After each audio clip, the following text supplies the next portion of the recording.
This is the historic one that you'll be able to die. Really? Yeah, to get proper elevation of the third. Wow. To get a proper elevation of the sun. This is being a hustler.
How you doing, Matimba?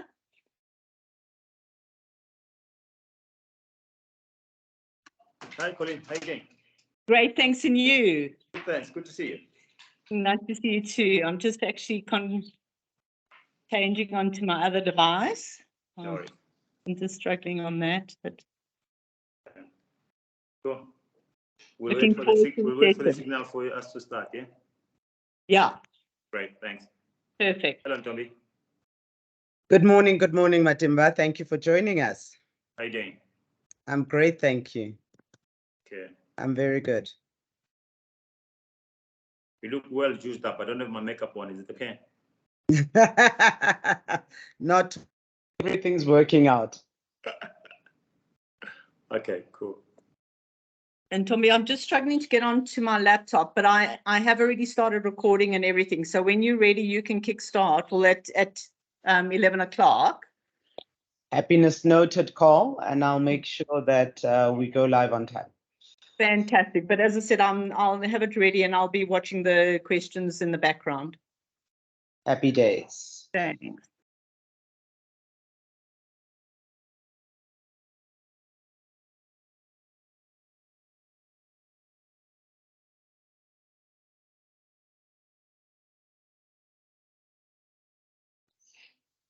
I have failed you, Matimba. I should have gotten you the other pretty shirt that the Springboks wear, right? So that you could bring on some of that extra power.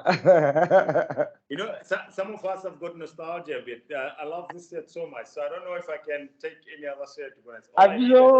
I just need to have the additional 2 cups here. I couldn't Saturday in the previous one. So I don't know. It's like this is I just would have loved to see you, you know, that other uniform, everybody teases them in it. So I just laugh when I see people wearing it. So I would have loved to do that experiment with you. Oh my goodness. Okay, great. How many people have got dialing in? Well, we're only going live at about 11. So usually we have over 200, close to 300. Really? It's such a big audience. I feel honored. So let's see what happens today. Right.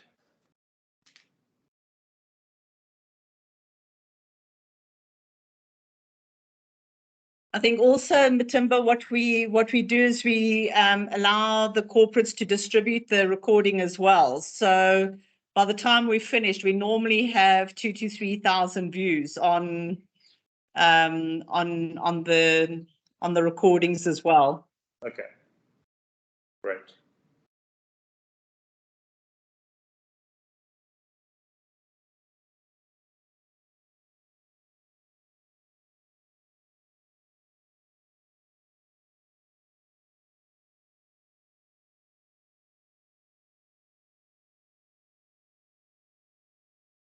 It's 11 o'clock, Matimba, but we're just going to give it a few seconds and then we'll start.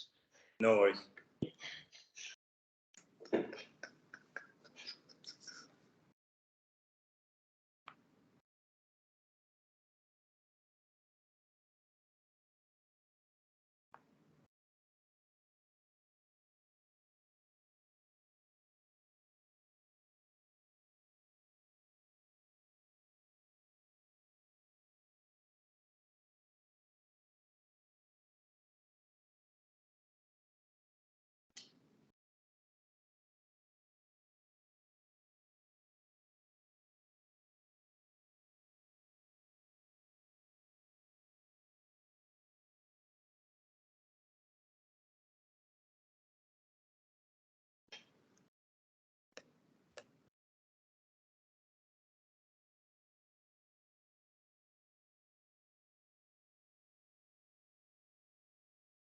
Good morning, everyone.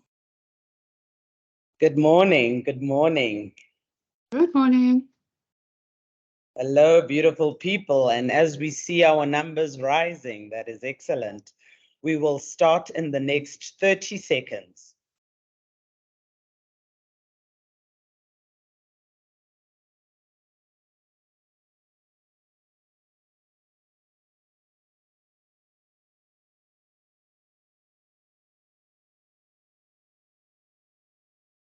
Ah, we have another brave man. Ah, he just switched off his camera. There we go. I think we are good to go, Matimba. We're going to start. We have just under 90 people who've joined us. The numbers will continue to climb, but I'd like to officially make sure we give you enough time to actually speak to us today. Well, good morning to everybody who has joined us today. Very exciting to have you here. Thank you for joining us for our monthly Voices of Change coffee hour session, where we speak to leaders who have really made their mark in the industry, leaders that we can learn from, and leaders who can actually inspire us and paint the picture of the art of the possible. Many people sometimes think getting to the top, being an executive, being on a board, and really being a senior leader is a journey that is either unattainable for them. And we really have these sessions to share stories about how every single leader that you aspire to and every leader that you see started at the bottom. And this is really about us giving you knowledge and empowering you and inspiring you so that you too can put together that to-do list, put together those things you need to understand and what it takes to be a sustainable and really experienced leader at the top. It's a great, great honor for me today to introduce to you Mr. Matimba Mbungela. Mr. Matimba is a member of my Red family at Vodacom. He is the Chief Human Resource Officer for Vodacom Group. And prior to his role, he was a managing executive at Vodacom. And Matimba has worked with Vodafone Group since 2003, in which he's worked in various HR roles. He has also spent some time in other regions. He's been seconded as well, 3 years on secondment to Vodafone as a regional head of organizational effectiveness and change and regional head of talent within Africa, Middle East, and Asia Pacific region. He has an MBA in strategy and human resources from KwaZulu-Natal and a postgrad in human resources from the University of Cape Town. And he is also a graduate of the Vodafone Global HR Excellence Program. He also happens to be a non-executive director for Vodacom Tanzania, Mozambique, and Lesotho, and the UAE Financial Services. He is also a non-executive director there. Matimba was appointed to the UNISA Advisory Board in June 2020 and continues to be an amazing leader, and he's going to share his learnings, his journey, and he's going to talk about how they are impacting and changing lives of people in Vodacom, and he will be introducing his topic. Thank you, Matimba, for your time. We appreciate you accepting the invitation, and we are really looking forward to hearing what you've got to say. And I want to say thank you for bringing on the VoC spirit, because we've got this tomorrow. Thank you very much, and over to you. Thank you very much, Ntombi. Am I audible enough? Can you guys hear me? Yes, we can hear you. Great, Thank you. great. It's really an honor to be talking to you guys on this eve of a historic moment of our wonderful sport of rugby. And no doubt that tomorrow Sia will be making history as the first ever captain to lift the Ellis Trophy twice as a captain. So we're all cheering for that. We're looking forward to doing that. The only thing that will be different is I suppose it's the brand in front of their shirt, which as you can see, I deliberately, because I'm a member of Vodacom Red, you know, I choose to have the old t-shirts. But anyway, that brands aside, we're all together in the spirit of building of nationhood and actually celebrating what the Boks are going to achieve tomorrow. So it's really a pleasure for me to be here. I don't know what Tombi has said in terms of, you know, I don't know, she actually said so many words about me, but the point is, I just want to start a little bit on this engagement to talk about my personal purpose. So our topic for the day is what we call advancing gender equity with impact and with specific focus on pay parity. So let me talk to you a little bit about my personal purpose and my life history and why I am a strong and firm believer of gender parity. One is I was raised by a woman. My father unfortunately passed on when I was 8 years old, I come from a very small village called Rolle in Bushbuckridge, which I think, I don't know what the last census count is of that village, but as I would imagine that we don't have more than 70 families. I think it's quite a small village, and a typical South African story, small village, no running water, no electricity. We used to go get water from the river, and I was heading goats when I was young. So what really, for me, in my lifetime, when I went through defining moments, the only role model I had, and I still have till today, is my mom. And for the life of me, I would never have been what I am today had it not been my mom. And interestingly, from that perspective, we were boys only at home. So I was saying to my team actually earlier today that you'll be surprised how domesticated I am in terms of, when you talk about gender parity, is that I don't see a reason why, even in the household, we should have different roles for males versus female. I grew up chopping wood. I grew up sweeping the floor. I grew up, we didn't have mops in those days. I grew up literally with what we call, I think you know what a scrub lap is, really scrubbing the floor, polishing the floor, cooking. So my point of reference about gender parity comes from how I was brought up, and I've always wondered why there seems to be different roles of between genders in society, and I've never been anything but understanding the fact that in society or in life, you have different genders who play the same or even equal roles. But more importantly, having been nurtured by a woman in my lifetime, my mom still being my role model up until today, may her soul rest in peace, is that I have seen and experienced what it takes to nurture a household and actually even breaking barriers under the leadership of a female leader. So for me, it's almost ingrained in me. It's what I've grown up knowing. I've known nothing but being able to be equal participant. As a matter of fact, one of the key things about my life history is that we are a family of many firsts in my household. So pretty much in the very same small village, my dad actually was the only literate person in our family tree. He was the first one to go to boarding school, and he was the first one to complete what is called a JC in those days, which is a great term, believe it or not. But the important thing is that how our mom actually carried the flag, and we became the first. Myself and my brothers became the first graduates in the village, university graduates in the village, and many things that have come through after that. So I don't have any other reference point than that of saying that society, to be better fulfilled in many ways, you need genders to play an equal role. So that's my reference point to start with. I've been fortunate that in my work life, I have worked with organizations where I've been able to actually live that purpose and actually live it to the fullest and actually use my own reference point to advance gender parity. So I'm a firm believer, and in my work, my colleagues will tell me, people that I work with, that there's nothing that will stop me from making sure that we advance gender equity and gender parity.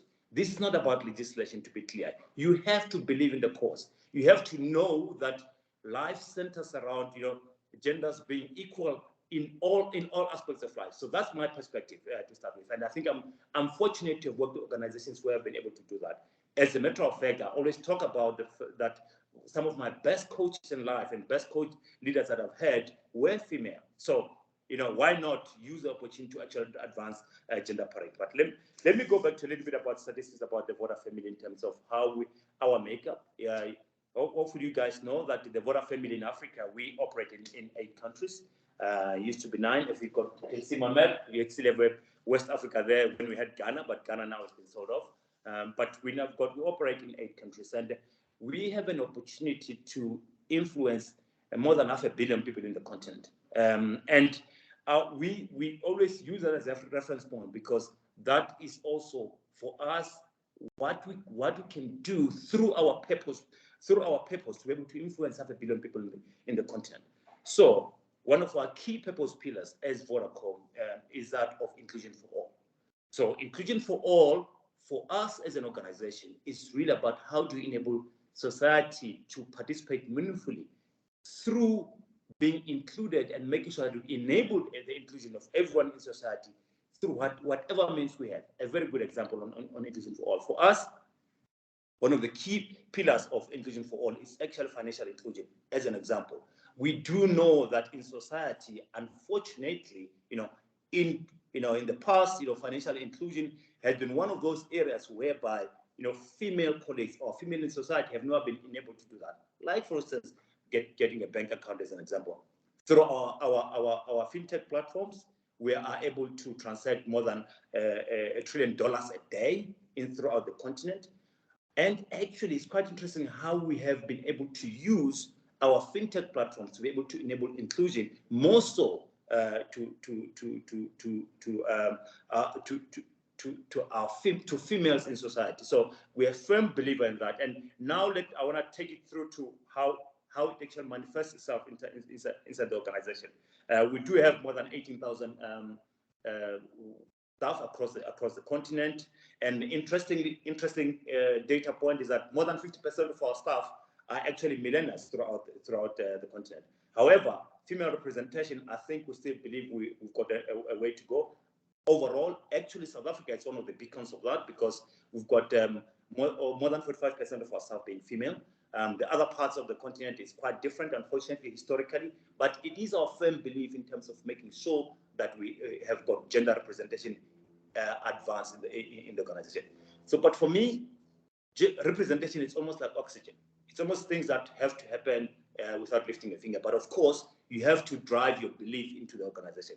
So I chose the issue of how to advance, how to deliver impact using pay parity, because of the fact that I think that's one of the next pillars of really living your purpose of inclusion in society, to make sure that everyone gets paid equally and there's pay equity irrespective of the work that you do.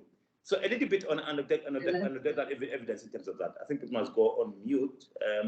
So we do know that from a South African legislation point of view, from an implement equity point of view, you've got to fill in when you do implement equity planning, you must reports, you must indicate what you're doing for pay equity and all that.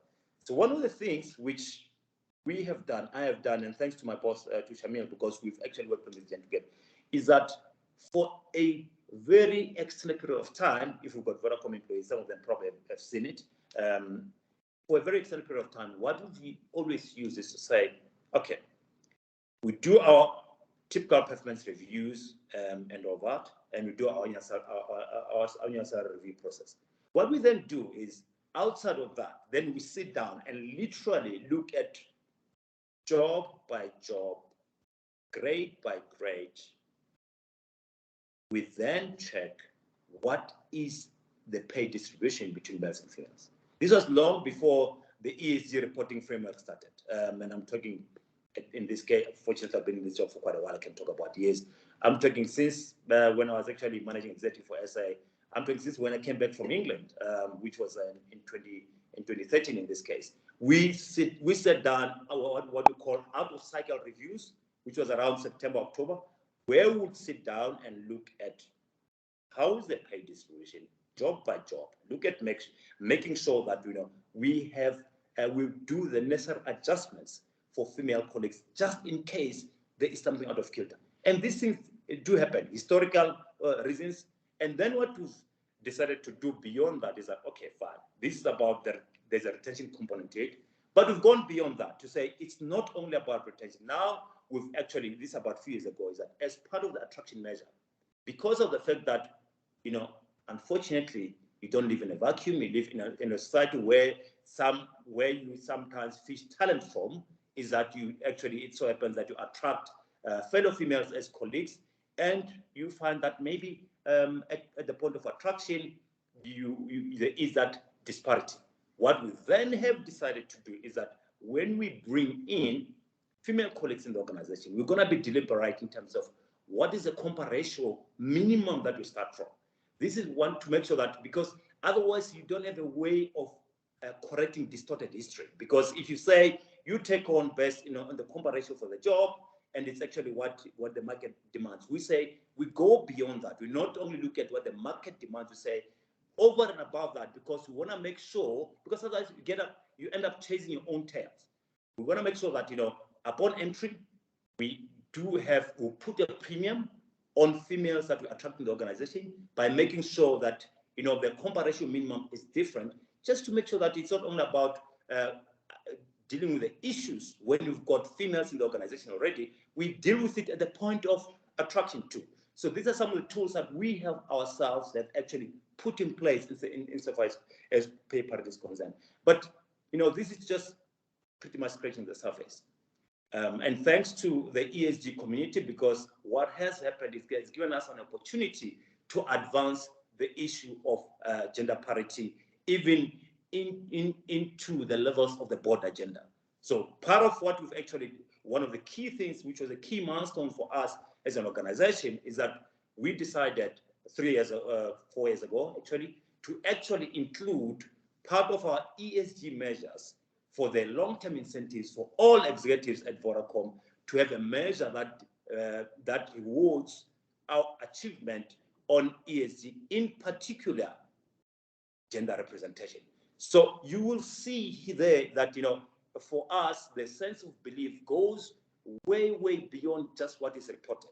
For us, it's really about attract, retain, and also reward. How do we make sure that we reward the behaviors of leadership in the organization, insofar as making sure that we achieve our gender parity goals? So in that case, we set out together with the board, go to the REMCO, we actually put, when we agree on our budgets and we agree on terms of our KPIs that we're going to deliver, and then we have a port that deals with LTI vesting, insofar as all our gender measures that we have.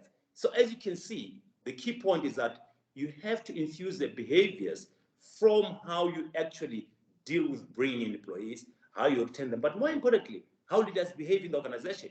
So this is actually it just shows the firm belief that we have in the organization, which means that if it so happens that we miss our target for achieving gender parity, then it means that potentially, our LTIs will not vest because of the fact that we haven't achieved the goal. So it is in that way that that you believe we bring in line of sight for the executives, because you get rewarded on the basis of what we have achieved as an organization. Then you may ask yourself, but how does that work beyond just you set the target with the board, and then you measure the achievement at the end of the vesting period? It doesn't stop there. It then goes into cascading into personal goals, KPIs for leaders in the organization. And this is when we talk about how we hold leaders to account, which means that we actually, HR obviously facilitates this. However, what happens is that leaders in the organization have got targets and KPIs that deals with gender parity insofar as representation, and then HR enables the discussion insofar as issues of pay parity, as an example. So yes, as a leader, I'll hold a target or a number that deals with what is the representation that I'm going to have. And then what then happens beyond that is that then the HR community of the HR leaders across the portfolio, and by the way, it's interesting because some of you may know that Ethiopia is our youngest baby, Safaricom Ethiopia is our youngest baby. Despite the fact that we're very clear and we know that Ethiopia had never had a telco operator. We are the first ever private telco operator in Ethiopia. We also have started on a greenfield basis to embed all these things that I'm talking about. So whilst we know that the skills supply in a country like Ethiopia for telco-related capabilities are not in place, we've started the organization already with a gender equity focus into it, which means that how Ethiopia fishes for talent, how Ethiopia making sure that they actually retain females, how we make sure that we reward executives for achieving the gender parity goals. It is in place already. For us, it's not negotiable. It's not a matter of fact. It's a greenfield organization. Therefore, there's no telco talent. No, we do believe that we must. I actually say to our colleagues in Ethiopia, you don't have the legacy to deal with. You've got an opportunity to make it right from the beginning. So therefore, it has to be embedded as we start, because if you're gonna look back the mirror in 3-5 years time, you will say, I wish I had started with this in mind. So thankfully, they don't have to correct sins of the past. If anything happens, it will be their own, because they would have had the tools to make sure that whatever they do is gender equity focused. In example, one of the key targets that Mukai had, Mukai is the HR director for Ethiopia, was on our graduate intake. Graduate, important for future pipeline and all that. And you know what happened? For graduate intake, the target was 50-50 parity intake.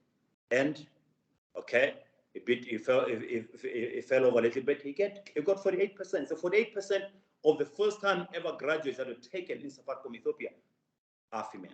So just to show the sense of belief and making sure that how we actually achieve how we believe we're going to achieve our gender parity goals. So let me take you through how then things happen beyond just setting up the goals, and also making sure that we hold people to account, and also over and above that, how we reward them. So we do what we call an annual fair pay analysis, which is a little bit, I've given you a bit of a taste in terms of what we used to do, Shamil, but thanks to the exceptional, wonderful reward colleagues that I work with, because what then happened is that then we embedded this as part of a process whereby we look at fair pay analysis across the different markets. And that is not only about just comparational analysis, it is about the kind of benefit structure that we have in the country.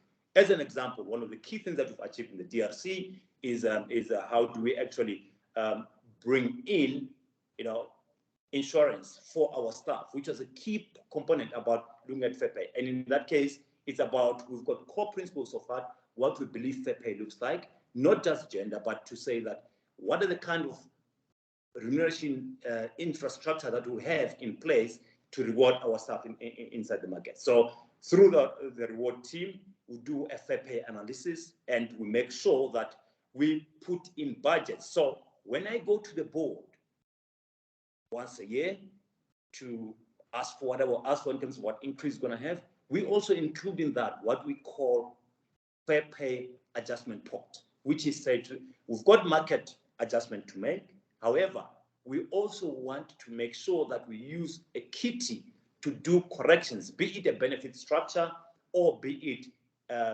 gender parity structure. So for us as an organization, it's really a firm sense of belief of making sure that we live up to our gender parity objectives. Now you may ask yourself, looking forward, what are the things that we hope to achieve? Do we have set goals into the future? Yes, we do have. We do believe that at leadership levels by 2030 we would have achieved gender parity across all markets.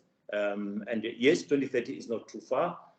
You could ask yourself, why did you set up? Why did you say 2030? The point is, we work in a technology environment, and unfortunately, the skill supply for that is a bit of a challenge. We are in a society where the pond where you fish from is very small, and we've decided that we're going to turn this around. So, for us to be able to link and deliver that 2030 ambition, that moonshot goal of gender parity at leadership levels, we then decided to re-engineer starting with the end in mind. In 2017, we started a program called Code Like a Girl, which was actually a global program, but we decided to really go hard at it. And Code Like a Girl is designed in this way. We know that society does not give enough supply of STEM graduates who are female. And this starts from making career choices. And back to my life story, someone asked me, okay, Matimba, you've reached this level in your career. You are a member of the group of one of the biggest organizations in Africa. How did you get there? I mean, what was your career plan? The truth is, outside of resilience and personal focus, is that I didn't know. I mean, there's no way in which in the village of Role I would have known that there is a science degree. I didn't know it all at that point in time. How do we change this in society? So Code Like a Girl, we believe, is one of the great platforms that we have to give us the long tail of supply for STEM female graduates in society. We started with about 17 girls. As we speak today, as part of my KPIs and my goals, and together with the HR, wonderful HR team that I work with, we will finish this financial year with more than 15,000 girls who would have gone through our Code Like a Girl program. How it's designed is that it is designed to give exposure to girls between the age of 12 and 14, ICT-related goals. Actually, interestingly, when they come into Code Like a Girl, as one of the alumni of Code Like a Girl said, is that the first person, when they get asked, what do you want to become? Some of them wants to be teachers, some of them wants to be, doctors. By the end of the week or two of coding, actually, they all have changed. They would have built their own website. They actually have changed. They want to become a software engineer. They want to become an engineer, which is basically mind-blowing because we give access to the fundamentals of what an ICT career looks like to a young girl who's 12 who will never have touched a computer in their lifetime. And we believe that that builds a very strong foundation of STEM supply of female graduates in the continent. So we started in 2017. We're a firm believer that we have scaled it to an extent that we're making a difference in society. So now in South Africa, because they do the Code Like a Girl, and then the next milestone is that we want to try and make sure that we attract them into our bursary program where we fund them to go and pursue a diploma or a qualification in STEM, and hopefully we're going to attract them as graduates in our business, in our organization, and then end up being one of the key leaders. Interestingly, one of the things that has happened is that we now actually build a repository of alumni of Code Like a Girl in the different markets we operate, and we have actually turned around, and some of them are actually tutors in our ICT centers.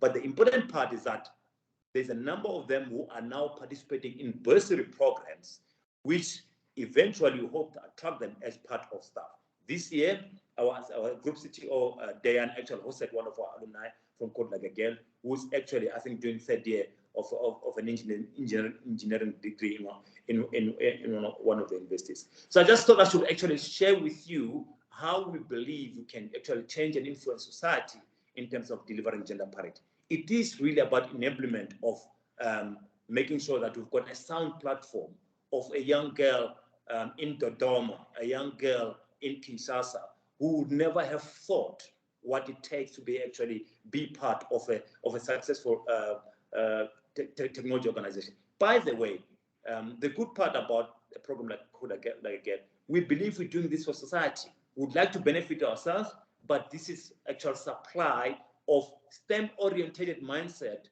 of young people into the society who can actually choose to actually follow a STEM career. I want to talk about another key lever that we have. So, we spoke about attraction at the beginning, we spoke about how we retain, spoke about how we reward. Then there's a piece about development, which part of it Code Like a Girl has touched and graduates touched as well. We are quite ambitious as an organization. We're quite clear about our purpose for inclusion for all. And as a result of that, we leverage on every opportunity that comes on how do we make a difference insofar as driving gender parity. So one of the things that we actually have set out, which was about probably 7 years ago, we made a call together with my talent team that one of the areas that we really want to drive hard insofar as representation at a senior level is how do we make sure that we develop a pipeline of CFOs who are female, and we're going to do that for every market that we operate in. We started with it being a big goal. As I speak today,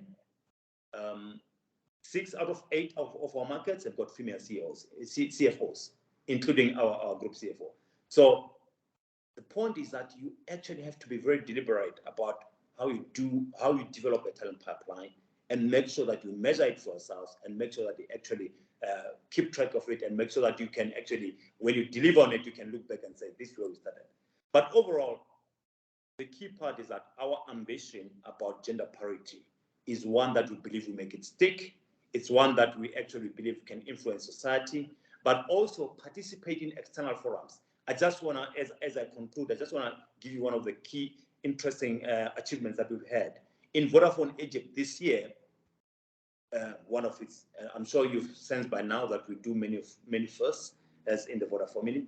One of the first things that we do is because of the very same issue about supplying females in STEM-related careers, and also making sure that we collaborate outside of our own organization. We started what we call, we're a catalyst on the formation of the Egyptian Gender Alliance, which basically is the first alliance of its kind, where we invited like-minded corporates to actually collaborate on a national platform of how we're going to advance gender parity as corporates inside Egypt, where companies like PepsiCo participating in that, and we're sharing notes on how we can actually influence driving gender parity. By the way, Egypt is a beautiful, wonderful business that we actually acquired in the Vodafone family as of 8 December last year. Great performance, great talent. However, one of the Achilles heels is actually female talent supply in the environment. But you know what? We are big believers in making difference in society, and the Egyptian Gender Alliance was the first of its kind, like I said, engineered and catalyzed by ourselves, and it's one way of influencing the broader Egyptian corporate to be able to deliver on our ambition for delivering gender parity. So that's one of the examples. So we do know that our supply base in Egypt of females is very limited, but you know what? We're going to break this, and we're going to make sure that we achieve gender parity, even in markets where it is difficult because of societal constraints. So, in conclusion, you may ask yourself, what is my purpose? Because I started about that. So my purpose in life is that of cultivating growth. Of course, you don't achieve a purpose without finessing over time. So over time, I've looked back, I've looked at what I've done in life, and I said, what really drives me? What really fulfills me as an individual? And I've then ended up, codifying it as my personal purpose, and my calling in life is that of cultivating growth. And I hope with what I've shared with you this morning shows how I live my purpose, and also how we in the Voda family believe in making sure that we deliver on our purpose for inclusion for all. And in this case, how do we make sure that we deliver gender parity in society, in our organization and in society? And as I conclude, imagine this analogy. You've got two kids in your household. One is male, one is female. Both of them are 12. One is 14, one is 12 years old. It so happens that the 14-year-old is a girl and the 12-year-old is a boy. How do you decide what's the pocket money that you give them? Do you give more pocket money to your son because he's male? Or do you give more pocket money to your daughter because she's female? Or do you give more pocket money to your daughter because as a 14-year-old, she probably has more higher needs than your son? I'll argue that the latter is what all of us do. Why does it happen that when in the workplace we can't use the pocket money analogy? Why is it that someone out there believes that our female colleagues deserve to be paid less than our male colleagues? Happy to engage in questions. Thank you very much.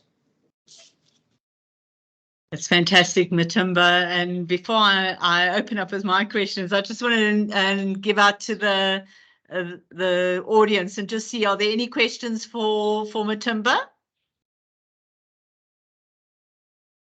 Or any comments? Okay, Matimba, let's start with one of the questions from my side. And you know, it's great listening to Vodacom. We've had a long-standing relationship with Vodacom. We know your heart, and we know the whole Vodacom thing. But I think there are some people on the call today that don't really have an organization like a Vodacom behind them in terms of getting to parity and that. And I'm just wondering, do you have any tips that they can use in their organizations to start the conversation and to push it, you know, and to get their organization involved in our whole drive to where we're going? So one of the reasons why I ended up with the analogy of the pocket money is that truth is that all of us belong into some family of sort, right? I do believe that sometimes we make the mistake that human beings come into an organization and they suddenly become different. My point is this: is that, you know what, I showered somewhere to come to work today. Most of us from our household, and with virtual working, people are connecting from our household.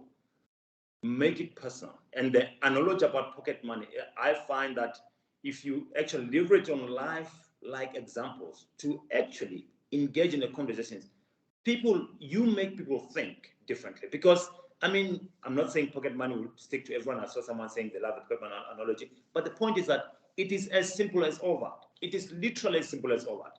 And I think that sometimes we get into a complex debate of, and by the way, I'm not downplaying the issue of skills. I'm not saying that, the skill supplies, but the point is, even in the same one, how do you make sure that you actually try and make it much more simplistic, much more conversational to real life examples? Because when you do that, I found that it has worked for me, because it suddenly removes the curtain and the lenses of looking at it only, but I've got a job to deliver and I can't, I mean, the simple knowledge is that for us to deliver on the targets that you've set, we're quite clear that, the HR team will have a tough debate, so with the business, first amongst ourselves. I mean, if the HR people in the room, well, if you want to make that difference, right, as an HR person, as an example, if you're going to give a short list to the line, I'm talking about the resourcing team and the recruiters here. If you're going to give a short list to the line managers of 80% male and 20% female, what is the propensity of that 20% female having a chance to make it to the final short list? It means it's only 20%. But then if you turn the narrative around and say 60% of the shortlisted candidates are females, it begins to say it influences, and it's about identifying levers of influence that we have in the organization.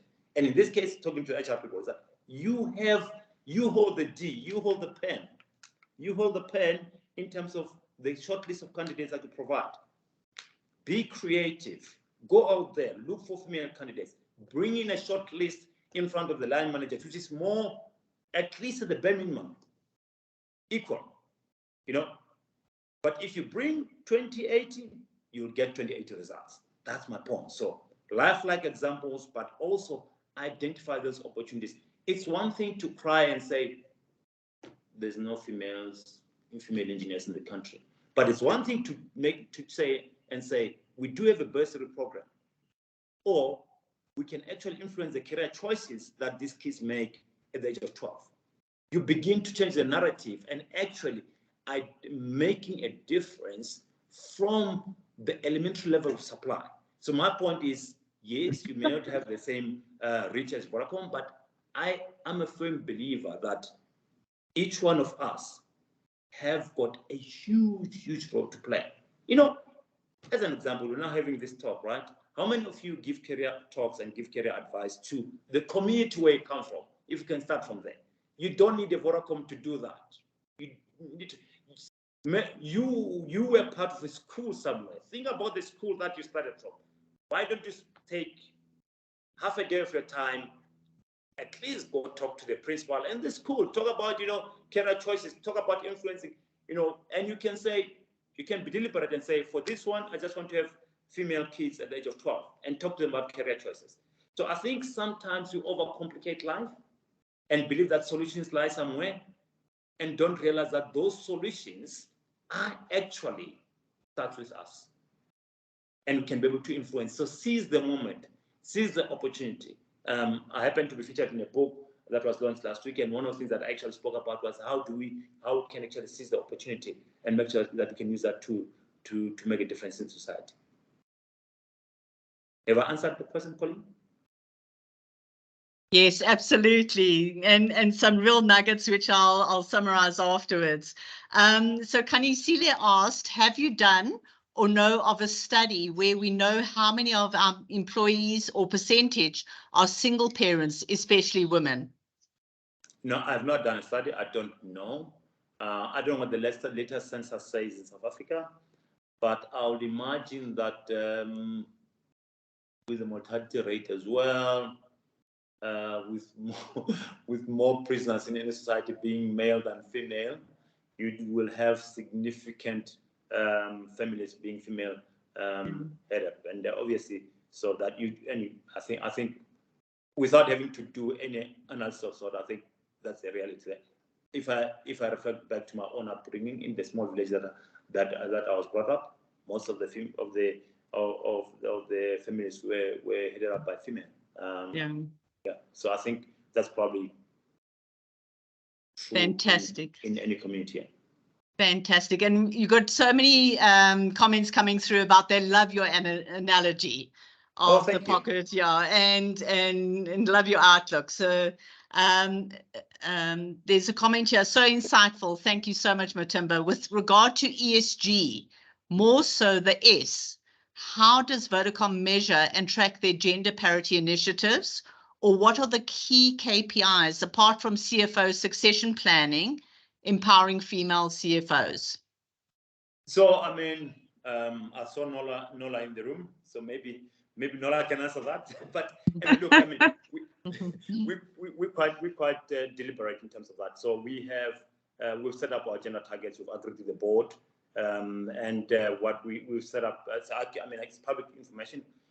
For instance, one of our key KPIs is that in 2025 we'll have 40% of our leaders being female, as an example. So we start off from setting up the moonshot idea, and our moonshot is that by 2030, all our leadership will be 50% male and 50% female. So we start from there, and then we bring it back to say, how do you achieve that? So in doing that, like I've mentioned, the example of the sourcing process, HR, and then also the key part is that it's about what ends up in the pocket. So hence, the vesting of the long-term incentives for leaders, senior leaders in business, is dependent partly on achievement of our ESG targets. But I mean, Nola, you can add if there's anything I've missed.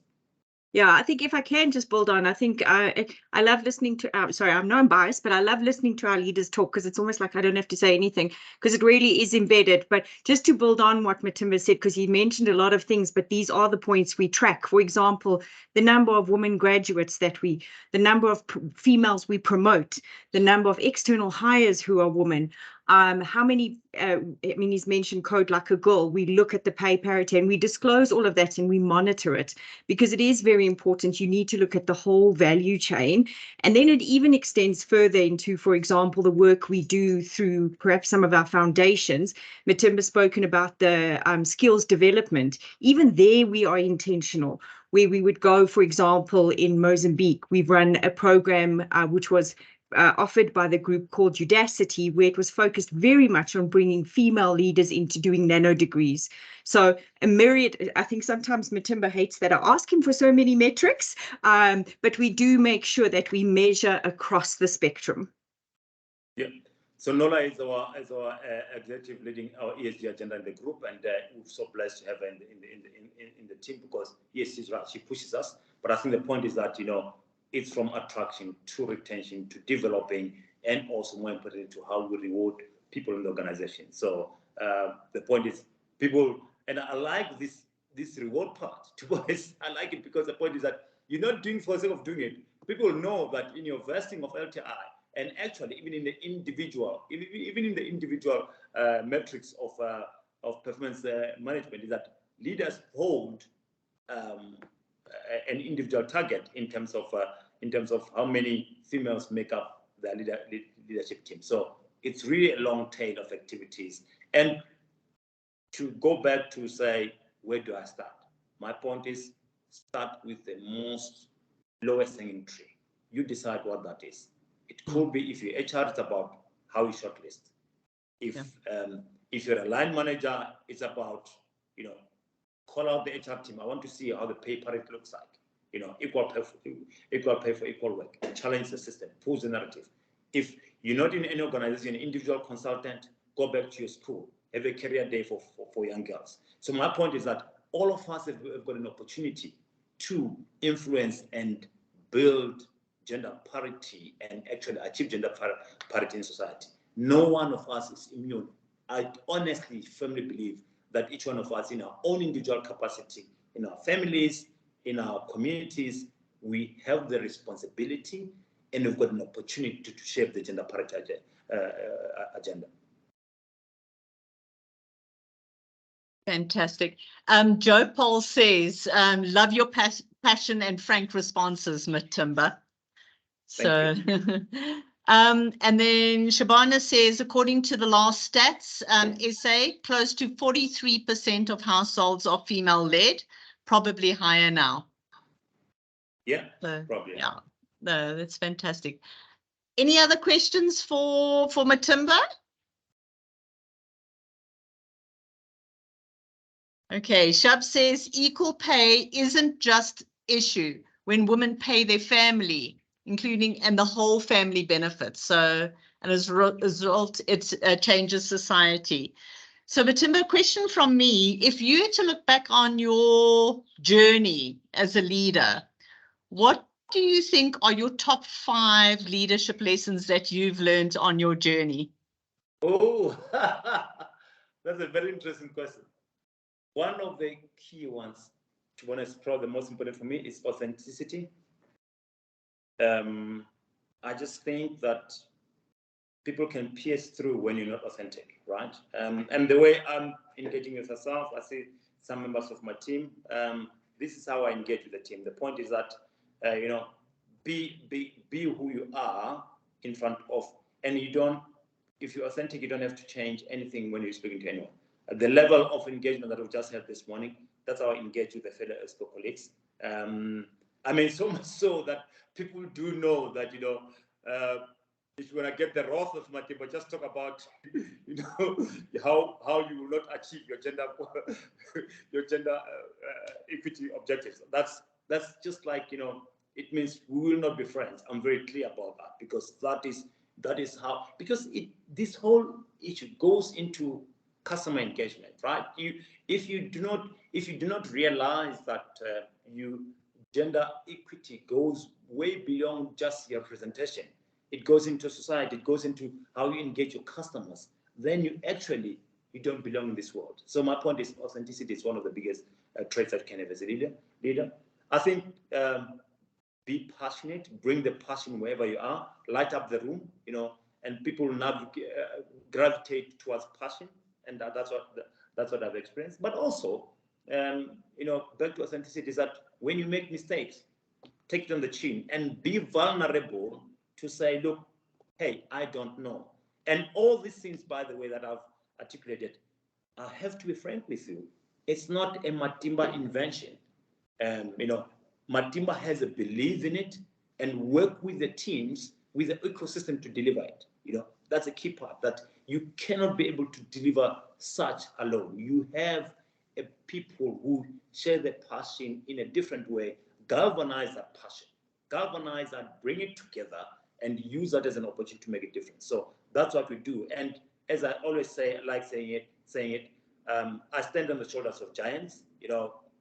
Always look back in terms of, there's a saying in Zulu that says, in the laibuza bangaphambi, always remember that whatever you're doing, there's someone before you who's brought in, who's lit up the initiative in a different way.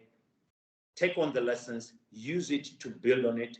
There's always a foundation, small as may be, that you can leverage from, because we always stand on the shoulders of giants. I can honestly tell you that I know for a fact that, of course, if you were to unplug me to Vodacom and put me in another organization, I'll use the lessons that I've learned here, But I know for a fact that our achievements and our drive in Vodacom is not because of me. It is not in spite of me, but it's because we have a shared sense of belief on how we can make a difference in society. That's amazing, Matimba. And then Kosi says, thank you for a great session. In a world where individuals identify with various non-gender binary expressions, is it essential to use the phrase code like a girl? While I appreciate its intent, mirroring the Always campaign's hit like a girl, could we consider a more inclusive term like code like a star? Yeah, well, good suggestion. You know, my team will tell you that I like innovating. So if you're not gonna put that on IP and you know, take us to constitutional court, you know, about some cases that are there and say that we stole your idea, please allow me to exploit with the team. So yeah, and you're right. Code like a girl started in 2017. Is it time to change the codify? Yeah, potential. And interestingly, we have had discussions around that. So yes, you're right. That there's an opportunity to actually revise, review, re-energize that. But you know, it was magnetic at the beginning and attractive at the beginning because it actually just literally ignited a different thought process. But I do believe that we've reached an element of maturity which requires a different thought. It's not about the elementary element because I've got members of my team here who challenge me probably and have a different view. But my point is, you're right, that there could be an opportunity to rethink. I'm not going to commit and say it's going to be done differently, but the point is that for me, the essence of what we're trying to achieve remains. And you know, we do believe that it has created a very solid foundation to grow STEM supply capabilities in society.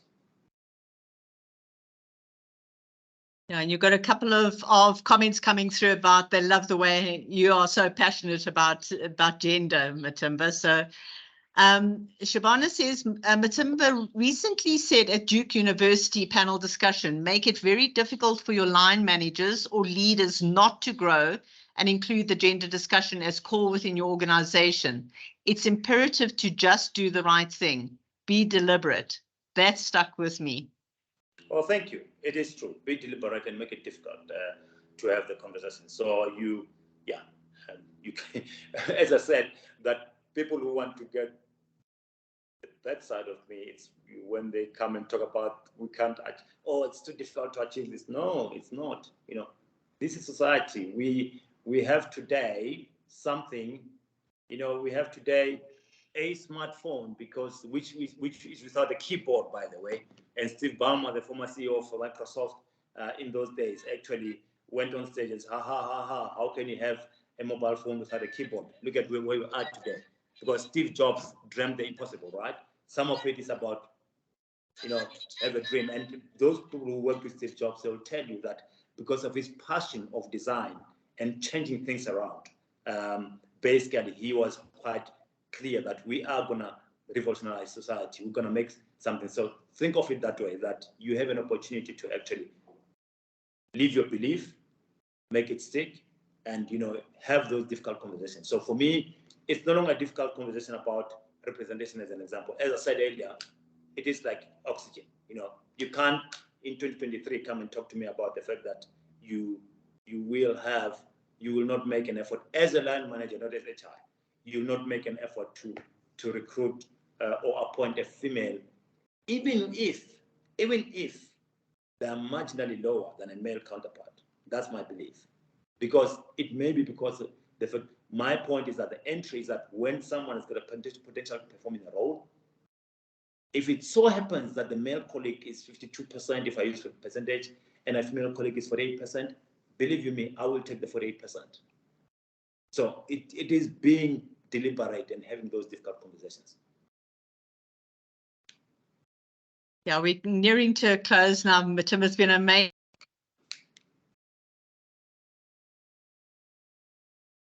Hello, is it me? No, I think Paul's frozen. Yeah. Okay, I thought it's me only. Give it a moment. Always good. Hello? Am I back? Yeah, you back. I'm back. You back. You mean it liked my dance? It was waiting for me to dance. Just Zanelli's just giving you one last comment, and then we're gonna close. My 16-year-old daughter is busy with code like a girl as we speak. Oh, I am so grateful and proud of this company. Thank you, Voda. Thank you, Matimba, for creating these opportunities. much appreciated. And somebody else says it's only happening because the boss is watching. Well, luckily my boss wasn't watching me dance. Matimba, it's been a wonderful session with you today, and we really thank you and Vodacom for making it possible for you to participate on this coffee session today.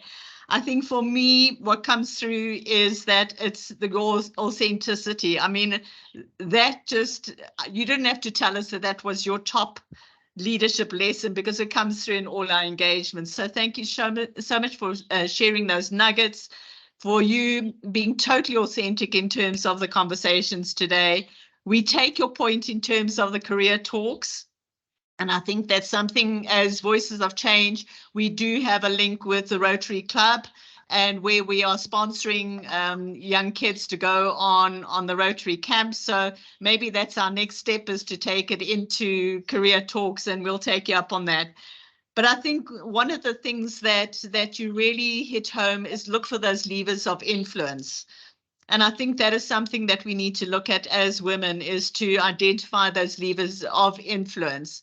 But more importantly, I think it is to make sure that the men are on the journey with us. Yeah. Because essentially we cannot do it on our own. And as you said, it takes the whole team together to actually make it happen. So I think with men and women working together, we can only make success. So thank you once again. I don't have the list of all the Voices of Change partners online, because I was asked to do the close just while I was online busy doing this. But thank you to all of our partners for Voices of Change, for being online. I see we've had quite a few. We've had almost 300 people online. So thank you so much. Joe, you wanting to say, I see your hand, Joe. Actually, it was just to say thank you. I was trying to click on the heart and my hand raised, so maybe it's my hand and my heart going out to you, Matimba and Cole. Thank you. Fantastic. Look, thank you. Remember, in closing, it takes a village to raise a child. And this is a village that will raise much more females in different parts of society. And I think take whatever nuggets works for you and follow through on them. That's because that's the most important part. We can talk and talk, but unless if you follow through some of the stuff that you've learned, we won't be able to enable that change in society. So this is the village that will raise more female leaders in South Africa. And all the best with the journey. Thank you very much for the opportunity, Ntombi and Colleen. Much appreciated. Thanks so much, and thanks so much, Matimba. Thanks, Ntombi, and thank you to everybody for joining us. Have a super awesome weekend, or a Boko weekend, as some of you have called it. So have a great weekend, and yeah, see you at the next event. Cheers. Thank you, everyone. Thanks so much. Thanks for the Bye opportunity. now.